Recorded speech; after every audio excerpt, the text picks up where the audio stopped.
Ireland, and we're going to try to figure out who we are. Is that a decent question? Who are we? There was this scientist that was raising birds. I forget what kind of birds. Some kind of crane. And one of the birds hatched when the mother bird wasn't around. And the way a lot of birds are programmed by instinct is that they follow the first large moving object that they see. So this one little baby bird followed the researcher. And the bird decided that it was a person instead of a bird.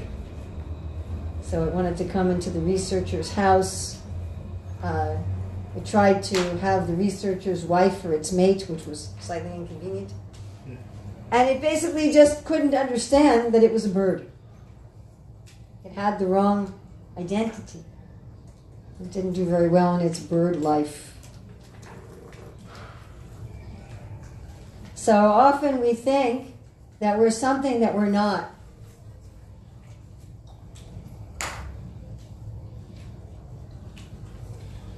One of the first things that Krishna teaches in the Bhagavad Gita is that we are not this body or this mind. He says, Dehi nosmin yata dehe komaram yovanam jara tata dehantara praptir dhiras tatra nanuyate. Najayate miyato vyakadachit nayam bhutva bhavitavana bhuyaha ajo nitya shasvato yam purano nahanyate hanimane sharire.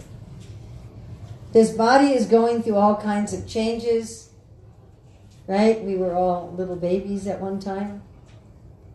And our body is not just like a bigger baby body. Right? If we took our baby pictures, even for the children here, if you took everybody's infant pictures and put them on the wall, and we had a contest, match the baby pictures, we couldn't do it. Or you look at pictures of your grandparents at their wedding, you know, and you're like, who are those people? So even in this life, the body's changing, but we have a sense of continuous identity. And Krishna says the things that happen to the body, to get burned, to get cut, to get dried up, those things don't happen to the soul. They don't happen to the self. That the real self, that continuing sense of identity, is very different from the changing body. The problem is that if we think that we're the body, when we're actually not the body, then we're going to make decisions in life that are not based on reality. So what's our evidence that we're different from the body? You know, Krishna says so, but we might say, well, I'm not sure if I believe that. So as I said, our first bit of evidence is that our body is changing radically so, unrecognizably so. There was a photograph in our Hare Krishna magazine, Back to Godhead, that was taken when I was 25, a group picture. And sometimes I've shown it to people and they've said, where are you in that picture? Right? So our body's changing to the point that it's unrecognizable. Our mental state has changed, I hope, since we were babies. And yet we have this continuing sense of identity. So that's one very strong evidence. Another very strong evidence is that we are aware of our existence. Just matter is not aware of its existence. This microphone isn't aware that it exists. Even a computer is not aware that it exists. So we have an awareness that we exist. We have consciousness, which cannot be explained by the body. There hasn't been any medical doctor or scientist that have been able to take the components of the body and explain consciousness. If you take everything that makes up the body, that's not very difficult, you know, like Dr. Frankenstein did, and you put it together, you will not get consciousness, unlike the Frankenstein story. You can put together, hair and skin and bones and everything. You will not get consciousness. And then at death, how many of you have seen a person or an animal die? Actually been there when they die. Any of you? So, when someone dies, the moment before death, the moment after death, the body is basically the same. I mean, after some time, the body starts to disintegrate, but 5 minutes before death, 5 minutes after death, it's the same. But you can say the person's not there. That's a very strong evidence. When my mother was alive, I could call her on the phone. Hi, Mom, how you doing? This happened, that happened. And after she died, I couldn't call her on the phone. If we had taken the body and preserved it, in formaldehyde or something, I couldn't talk to the body, even though everything is there. So there's some identity, there's some person that is different from the body. And then we have so many empirically verified examples of people who have experiences out of their body. This incident has become a big subject of scientific research. And many of these examples are very, very well documented empirically. Someone will be in a hospital, they'll be on the operating table, heart line goes flat, brain line goes flat. Sometimes 10, 15 minutes, they're declared dead. The doctor said this person has died. They come back to their body and they say, during that time that I was dead, I was on the ceiling watching you. And they can give sometimes very firm evidence. They'll say, on the ceiling, on top of the light fixture, there's a sticker and it says this and this. And how could the person on the operating table know that there's a sticker that says this and this at the top of the light bulb at the ceiling? Or they say, I went into another room in the hospital and I saw this and this. And they're able to verify that the person was there, even though the body was dead. And there are thousands and thousands of such cases. I personally know people who had these experiences. The body was dead, they left their body, and they came back to their body. And then there's also many cases of people remember former lives before their birth. And again, there's medical researchers, scientific researchers, thousands of such cases of spontaneous recollection of previous lives, many of which they explore. They say, I remember I had this name, I lived in this place, I did this thing. And the child would have no way of knowing, and the scientific researchers go and they find, yes, there was this place, there was this person, this is how they died. And they're able to verify all of these memories. We might say, well, one case, okay, we could give another explanation. But when you start having thousands of cases like this, it gets to the point that if you throw out the most obvious explanation, you'd have to throw out all kinds of scientific research and all kinds of human testimony. And then on a subjective level, all of us have desires that are impossible to fulfill on the basis of a body. All of us would like to be happy in an unlimited way. Does anyone here want to suffer? We all want to be happy, and we want a happiness that is full of variety, that goes on forever, that is always expanding, it's always new. Can you get that in a body? Does a body do that? Is a body capable of that kind of happiness? A body is capable of brief periods of happiness, brief and temporary. And usually with some kind of payment, yeah? Our bodily happiness we have to pay for. You want to eat, you've got to grow food or pay someone else to grow it, right? You've got to shop, or you've got to harvest, you've got to prepare it, you've got to clean up afterwards. All that time is a lot more time than the eating, isn't it?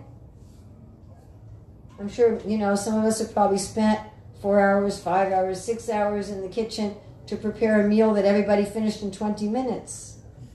And all of our bodily happiness is like that. Sexual happiness, you've got to find a person and you've got to woo them and you've got to convince them that they want to be with you. And then if you're civilized, you marry them and you spend a lot of money probably on the wedding. And then you have to deal with them every day, and they have to deal with you every day, of course, as well. And so, you get these moments of happiness, but it's surrounded by all of this difficulty and sacrifice. But that's not what we want. We have this kind of fantasy that we're going to be able to have this just, happily ever after, and happiness and excitement. And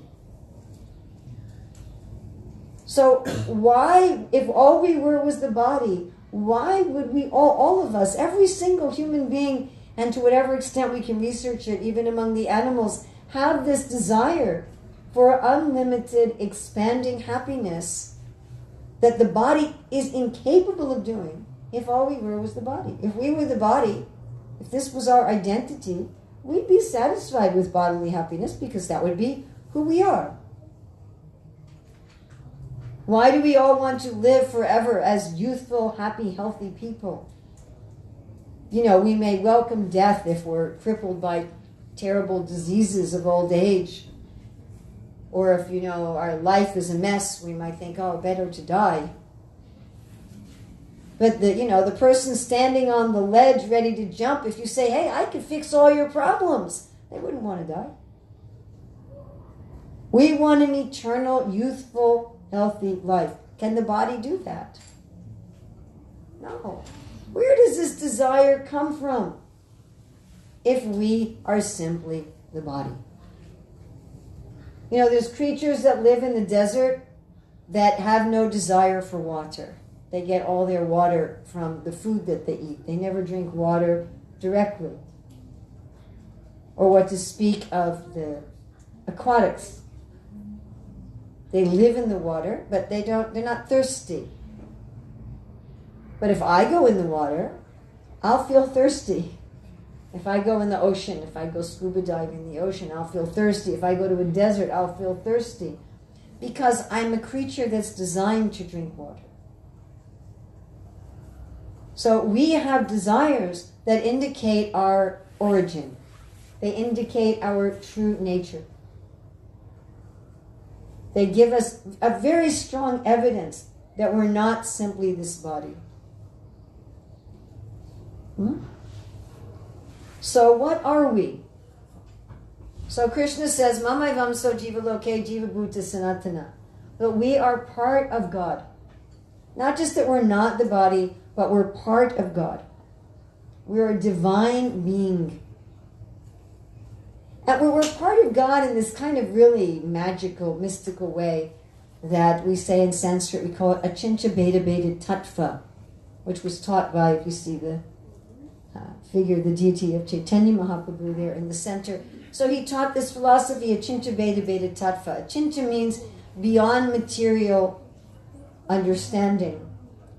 Beta Beta means oneness and difference, and Tattva means the truth.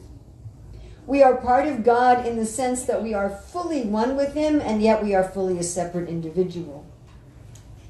We're not part of Him the way this tile is part of the floor, for example.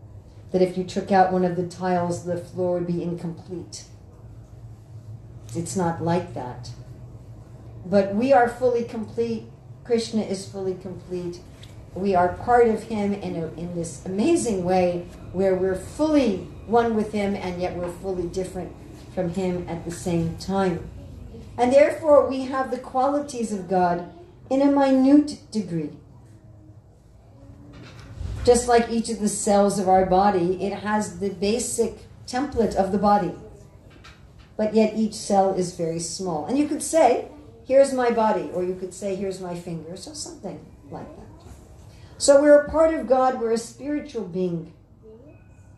And although on one level we are one with God, we have the same qualities as God, the same nature as God, yet we each have our own individual opinions, likes, dislikes, nature, not just in terms of this life and this body, but in our original form. In our original spiritual form, we have a personality, we have likes and dislikes, we have opinions, we have things that we particularly like to do and things that we don't particularly like to do. Here in this body, the things that we like and our opinions are very much shaped by our experiences in this life, by the particular kind of body and family and country that we have. When we realize our real nature, we realize our own likes and opinions that have nothing to do with these temporary external things. And our nature is that we are eternal, not only without end, but also without beginning. And again, we have kind of a sense of that. We have kind of a sense that we've always existed and that we're never going to stop existing. Not only do we not want to die, we kind of have a sense that we're not going to, isn't it? We all have this sort of sense that I'm not going to die. Even if, you get to be my age and you've got a friend dying every week, still you think, no, I'm not going to die. Why? Because we, the soul, we don't die. We've never come into being. We never stop existing. We're always who we are. And our nature is to be full of ever-expanding pleasure. Ever-expanding variety of pleasure. And our nature is also to have an innate natural understanding and wisdom. In the body, we're born in ignorance. We have to go through so many years of education, at so much difficulty memorizing so many things and taking exams with so much anxiety. And then the world changes and a lot of the things we need to know we didn't learn in school. Right? But our ultimate nature is not like that. Just naturally. We have this natural, intuitive understanding. We know reality and how things work and how they fit together and exactly what to do and what not to do and how to do anything. And we also have a free will. We are free beings. In this world, there's so many movements for freedom. Now, in this world, there's always some people who have more money, more status, more physical power, more military power, more knowledge, more influence. And the people who have less are always clamoring for freedom. They're always clamoring for equality and freedom. But in our original nature, we're completely free. We're not completely free in this body, even if all the equality and freedom movements were to be successful. We're still very constrained by nature and by our body and our mind. We're very limited. But our real nature as a soul is to be completely free. That we can basically do whatever we want. We can act according to any of our desires, which can be fulfilled simply by our willingness. And our original nature is that we serve. That we get our greatest happiness through serving. We see some indication of that even when we're exhibiting our nature through a body and mind. That we're always serving something. First of all, we're serving the body. I have to feed the thing and put it to bed and wash it and clothe it. Yeah? I have to protect it from disease and insects and thieves. Yes? Does everybody here spend a lot of their day serving their body? We call going to the toilet the call of nature. Come here! Yes, sir. Right? We're servants of the body. Sorry, it is embarrassing, isn't it? I mean, how much of our day, how many hours of our day are we spending? You know, the body says, give me water. Yes, yes. Okay. Here you go. Here's your water. Coming right up. Is that okay, Master? No, give me more. Okay. Is that enough? Yes, it's enough. We're doing this all day long, isn't it? And then we're serving our family, our children, give me this, give me that, our spouse, our parents, our country. We've decided that that place is the enemy. Come and be willing to lop off your right arm in service of your country. Yes, sir. We're serving our employers, we're serving our customers, maybe we're serving our animals and pets.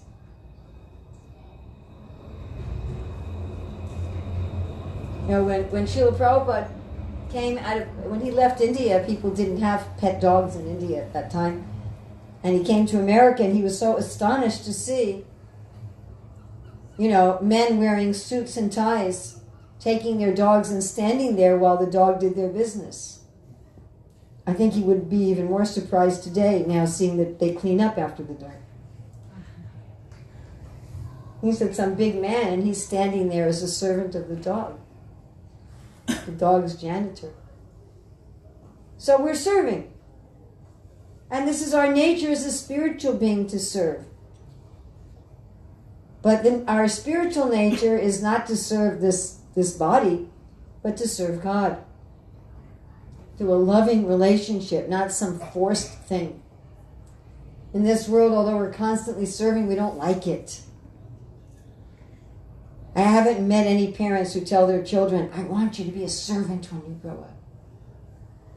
You know, we're trying to eliminate servants from modern society with our machines.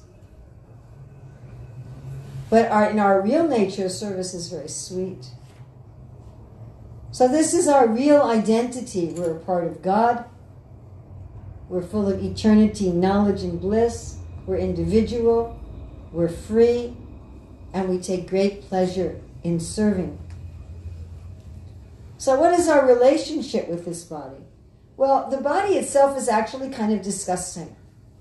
You know, if you took all the elements of the body, you know, even the parts we really like our hair, you know, if you just see like a bunch of hair on the floor, it's kind of like, ugh. Or our eyes, you just see some eyeballs. I mean, what parts of the body, if you just like saw it, what would it be attractive? So we think the body is attractive because we, the soul, are in it. It's really the soul that's making, it's we, the person, who are making the body seem attractive. It's the spirit that's attractive. The body in and of itself is not attractive. And it's we, the soul, the spirit, that create everything. Matter doesn't create anything of its own accord. It just kind of sits there and disintegrates and rots. But we're what's creating all the beauty, the wonder, the order, everything like that. We're actually the movers and shakers in the world, not matter itself.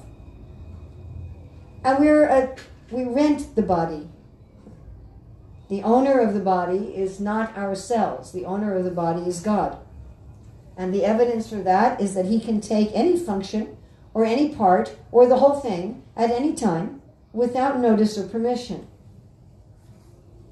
If something's mine and you're using it, I can take it away without your permission. Without notice, I can lend you my car and just say, now I want it back. And Krishna can do that, right? Can we lose any part of our body or the whole body at any moment without notice? Sure we can. All you have to do is fall down the stairs. Get hit by a car. Get a disease. Any of our functions, our knowledge, we can lose our knowledge in just a moment. Just have to get your head hit by a car. And then everything we've learned in life is just can be taken away. Nobody asks us. We don't necessarily get a notice. Excuse me, may I take away everything you learned? Is that all right with you? So we know that I'm not the owner. I'm just a tenant. God is the owner. Krishna says, Kshetra jam tabimam badi sarvik kshetra shubhavata. Kshetra kshetra gayorganam yatajganam atamama. He says, you're in the body, you know the body, but I'm there too, and I know the body too. Because Krishna is the owner. You can say, excuse me, I'd like to use your body for fertilizer now. Huh? And therefore, if we want to think about what is a successful life? What is a successful life? So I think in modern society, what are we told is a successful life? Make money, right? Get money. High status career. Something that you're proud to tell other people that you do. Right? I'm an IT engineer. I'm a medical doctor. So that's part of successful life. A lot of money, a career that you can brag about. Right? Nice place to live. Preferably a really big house. Lots of rooms. Luxury car, or maybe two. An attractive romantic partner. Again, that you can show off to your friends. Look at what a nice romantic partner I have. Wouldn't you like that for yours? Yeah, for sure. Attractive, intelligent children who go to the best schools and get high status jobs, a flat screen TV in every room, probably a dog. That you've done something to contribute to society. Maybe you've given charity to help fight malaria, or you've helped build a hospital. So that's a successful life. Am I right? Did I get that right? Did I get that? I mean, if you want to add to it, maybe you could be a little famous. You know, not so famous that you have to hide yourself all the time. Isn't that funny? How very famous people end up liking to go incognito? Think about that for a minute. It's rather ironic. But the more famous you are, the more inclined you are to go out so people don't recognize you. So anyway, not quite that famous, but probably a little bit famous, maybe get in history books. Did I get that right? Yeah? Okay. Now, we all know that a lot of the people who have all that are not happy. Don't we all know that? Isn't this just common knowledge? Just look at the headlines of the news. Every day in the headlines, you'll see at least one person who has all that in life and is not happy. Am I correct? Right? They're getting divorced, or they're addicted to drugs, or something like that. Yeah? And we all know people who don't have any of that, and they're happy. Am I correct? So all of us in our personal lives, we're aware of some people who have all those things and are not happy, and some people who don't have any of those things. They don't have a lot of cash. They have a really humble job. Their romantic partner is kind of funny looking. Their kids are average. They have an average looking house. They don't have any flat screen TVs. They don't have a dog. And they're happy. So we know there's not a one-to-one correspondence between that idea of a successful life and happiness. Why? Because that idea of a successful life is all based around the body. It's not based around the real self. So if we can understand, at least on some level, that I'm not this body, I'm a spiritual being, then I would redefine success. What then would be success? And it's so simple. The definition we just gave of success is complicated. It's pretty hard to achieve it unless you've got some money in the first place and some status in the first place, isn't it? It's hard to make a lot of money and have a high status job and a fancy house and a gorgeous romantic partner if you come from a family that's not educated and poor. Isn't that true? You got to kind of start off. Got to start off on a high level, generally, statistically speaking, and then you've got to work really, really hard, and then you might fail. But to become successful based on the understanding that I'm a spiritual being, then I understand my success already exists. My success is inherent to me. It's not something to be achieved by working hard or by having a family that's already 2 steps up, knowing the right people, slaving until 2 o'clock in the morning writing papers, or staying at the office until 2 o'clock in the morning and never even seeing those kids that I show off to everybody. It doesn't need any of that. It's already there. All I have to do to have a successful life is to realize what I already have. Then you look, oh my God, I already have one of these. It was right in my drawer. I didn't realize I had it.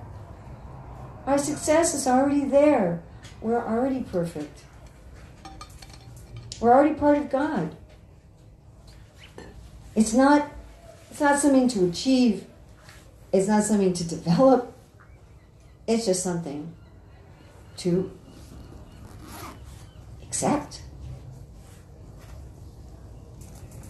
And you say, okay, but you do seem to have a process, and it does seem to involve some hard work and some time. Yeah, it doesn't need to, actually. The only thing one has to do to realize the success that's already there, this is going to sound really, really funny and kind of ridiculous, is just simply to let go of the things that are causing us pain.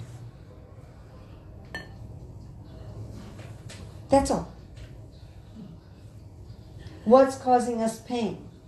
Thinking, I'm going to be a big person in the world, and I'm going to control the world, and I'm going to get this and that in the world, and I am so great and wonderful in terms of my body and mind. I am perfect, I am powerful and happy, and I'm going to enjoy the world.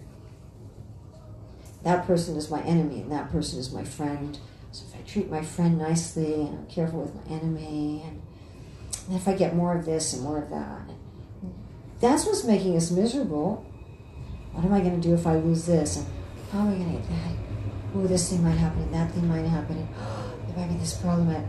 All of our fears, our greed, our envy, our selfishness, all of which only cause us distress, cause us to identify with this world, and cause us to look for success in ways that we know, if we think about it for about 2 minutes, are no guarantees of success at all. And all we have to do is let go of those things. That's it. Because we are already who we are, and our success is already there. So in Bhakti Yoga, we have a very interesting way of letting go of all of those things. It's a way that, if done right, is called Kevalananda Kanda. It's only happiness. If it's done right, which is a caveat, because it isn't always done right. But if it's done right. And that is, this is also going to sound really funny, love with our ultimate self. Krishna is called the Paramatma, the super self, the self of the self. It's explained in our sacred writing, the Bhagavatam, that everybody ultimately loves themselves. We may love our country, our family, or whatever, but we love ourselves. And that Krishna, being the self of the self, the super soul, ultimately we love Krishna. When we really love Krishna, in that love for Krishna, in order to experience that love for Krishna, we can't hold on to those things. There are impediments in that love.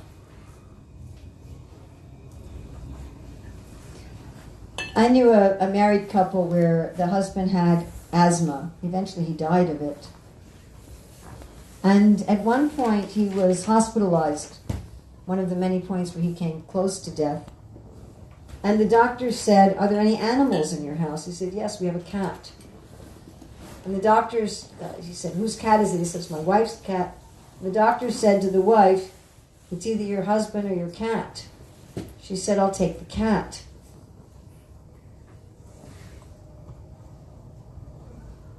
These were good personal friends of mine. Anyway, he left. If we really love someone, in order to show our love for that person, there are things we may give up. Isn't that the way it works? Whether you're loving someone romantically, or you're loving your children, or you love your friends, or you love your parents, whoever we love, naturally, if we actually love them, we will willingly, happily sacrifice things for the sake of that relationship. And if we actually love them, we count those sacrifices as a pleasure. Am I correct in this assessment? Like if we love somebody, we may spend money that we've earned with hard labor to buy something just for them. We may spend our time making a surprise party for them, at great difficulty to ourselves. It's just natural. So when I really love Krishna, I naturally want to sacrifice the things that come between me and Krishna, which is pride, lust, envy, greed, fear. So even if I'm not willing to give up those things because they're bothering me and they're causing me suffering and they're keeping me from my ultimate success, even if I can't be motivated like that, just like many of us know, well, I should exercise more, I should eat more healthy, and if I do that, I'd feel better, but we're not motivated enough to do it, isn't it? I'm sure we all have things that we know, hey, if I did this, it would be good for me. Yeah? We all know that. Everybody has stuff like that. Something that, if I did this, it'd be good for me, I'd be happier, it would improve my quality of life, and when it comes to doing it, yeah. But those very same things, to do them because we love somebody, then we may do them. So bhakti yoga is, we give up all this nasty, painful stuff out of love for Krishna. And what we ultimately come to understand is loving Krishna means loving our real self. As Krishna says, then we relish and rejoice in the self. And we come, as Srila Prabhupada would say, to our real self-interest. And then we experience success in life that is independent of our external circumstances. We feel happy and fulfilled, regardless of whether externally we're rich or poor, sick or in health, whether we have lots of friends or the world hates us, whether we have a gorgeous place or we live in a closet, it just doesn't matter. Because we realize that nothing in this world has anything to do with us at all. So what Srila Prabhupada is offering in this Krishna consciousness movement, if we want to take it up, is a total way of life where everything we're doing, even the care of the body, even working at a job, even taking care of a family, everything can be done in a spirit of love for Krishna. Everything. Every moment of the day. And we can experience this success in a happy way in this life. And if we don't want to take up that process entirely, what's very beautiful is we can take it up to whatever extent we're willing to take it up. This isn't an all or nothing proposition. So many religious, spiritual groups in the world, they'll say, this is it, this life is it, you have to follow what we're teaching you exactly the way we're teaching you, and you've got to do it now or you're going to suffer for all eternity. This is your only chance, hurry up. So that's not our philosophy. Our philosophy is even swalpa, even a little bit of taking to the spiritual path. To whatever extent you take to the spiritual path. To whatever extent one takes to the spiritual path, to that extent one will feel authentic satisfaction and success in life. It's something very tangible. So even if you take it up to some extent, there's no loss. And if we take it up fully, then there is full success. So this is the thing to ask ourselves.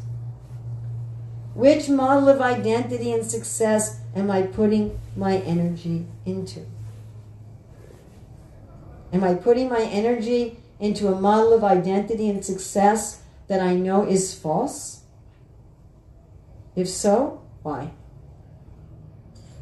Why not put my energy and my time into a model of identity and success which I know is true? Even if I don't know absolutely for sure it's true, if there's even a possibility that it's true, and I know the other is false, why not go for something that has at least a possibility of being true, rather than going for something that I know for certain is false?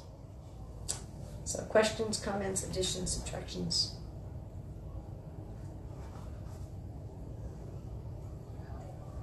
Yes? There was a news article recently published where one TV producer's son from Australia, who was 4 years old, has been already last 2 years telling to the parents and everyone else that in his last life he was Princess Diana. Really? Yeah.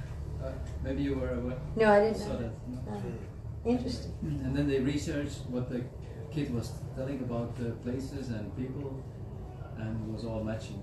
Fascinating. And that the father of the child is actually a friend of the devotees. Oh, really? That particular producer, he's actually a bit of a devotee. Interestingly enough. That is very interesting. There's many very well researched and documented cases of children spontaneously remembering previous lives. I mean, many. And, you know, some of the cases may be a little dodgy, but there's enough cases that are so solid that it becomes very difficult to dismiss all of them. You know, you could dismiss one or two. We start having thousands of cases. And a lot of them, the families don't believe in reincarnation. A lot of them, you know, they're very shocked. And they finally kind of research it, and they're like, wow. So, yeah, it's quite interesting. Thank you for that. Anybody else?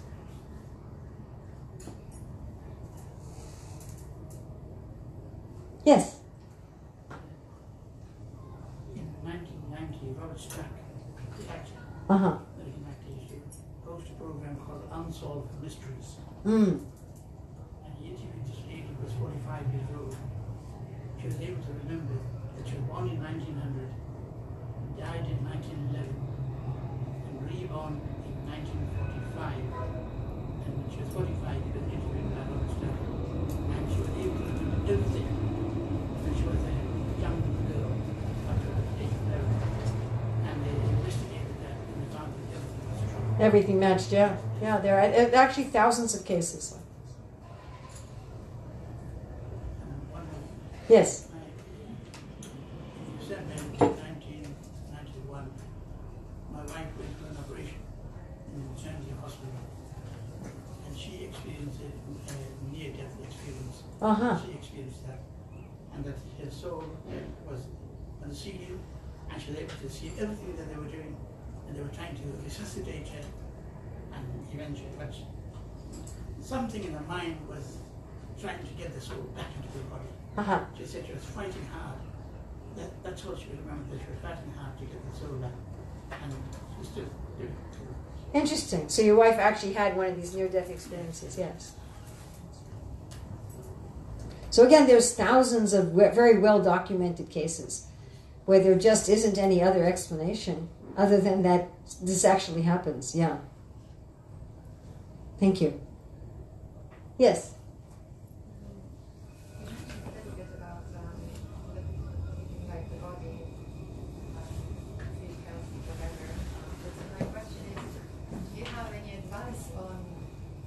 Balance between keeping, let's say, the body fit and doing the spiritual practice as well. Because like from my own experience, if let's say if I don't do like certain amount of yoga, whatever, or walk, whatever, I feel it almost immediately the next day or in 2 days. Kind of you feel that the body gets rigid, it's not flexible anymore. Yes. Whatever. And then, let's say I prefer to read a little bit more or whatever, but I kind of need to go and do whatever, some sort of exercise, whatever. Well, But Srila then Prabhupada himself spent about 3 or 4 hours every day just taking care of the bodily health with exercise and massage. And the question is, what's the mentality? That this is me and this is the source of my happiness? Or that this is the energy of Krishna that I'm meant to take care of as a service? So, if you could see Krishna directly in front of you and he said to you, here's something I'd like you to take care of, to use for me, how nicely would you take care of it? I mean, even, in this world, if some friend of yours said, I'm going overseas, would you take care of my car for me while I'm gone? You would take care of it. Even a car, if you don't run it periodically, it starts to rust. Everybody knows that? You would take care of it because you love your friend. you're saying it's our duty to look after. I'm not talking about it's our duty, it's our loving exchange. It's duty's okay. But let's go a little beyond that. It's an expression of love to Krishna to take care of this. It's his. And it doesn't have to be either or, while you're exercising, listen to a spiritual lecture or an audiobook. Or listen to a kirtan. We were very lucky that we can understand English. All of Srila Prabhupada's books are in audiobook form in English. That's not true for the non-English speaking world. So you can get all of Srila Prabhupada's books as audiobooks, and a lot of the books of our acharyas as audiobooks.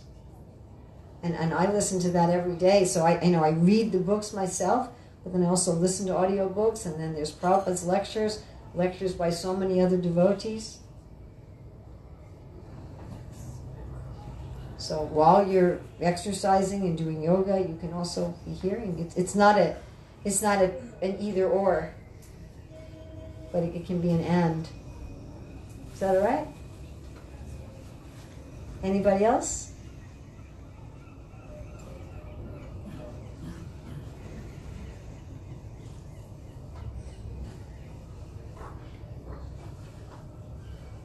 So I'd like us to think right now of, is there something I could do? So today's Sunday. So something I could do between now and next Sunday that could increase the quantity, quality, or both of something I'm doing for my real spiritual success. So if I'm not doing anything right now, if there's something I could add, maybe I could chant the Hare Krishna mantra for a minute a day or 5 minutes, or read one verse in Bhagavad Gita a day, or set up a little sacred space in my house. And if we're already doing something, is there some way we could increase the quality? Maybe take some prayers or verses we're already saying and try to say them with more meditation. Maybe we could also increase the quantity of something we're doing. If we're reading for half an hour a day, maybe we could read for 45 minutes. So is there something that we could do? And please pick something that you're actually likely to do. So if we make a goal that's too big or too fantastic, then we don't tend to do it at all. So just think for a minute. What's something I can actually do in the next week? I'll give you something, again, very simple. Taking something we're already doing and doing it more meditatively.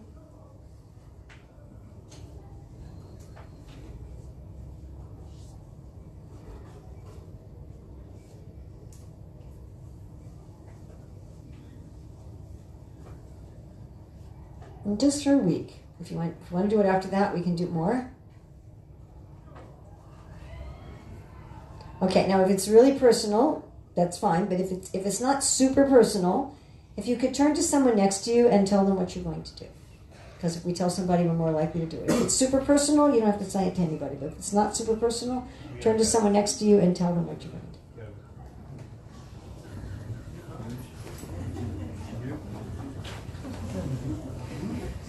do. Yoga.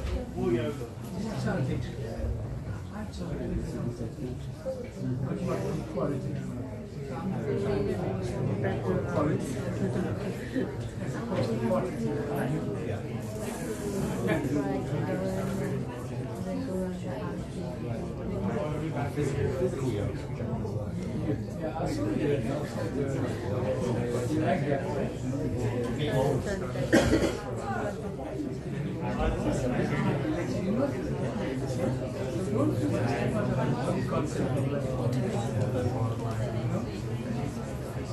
Keep it sweet.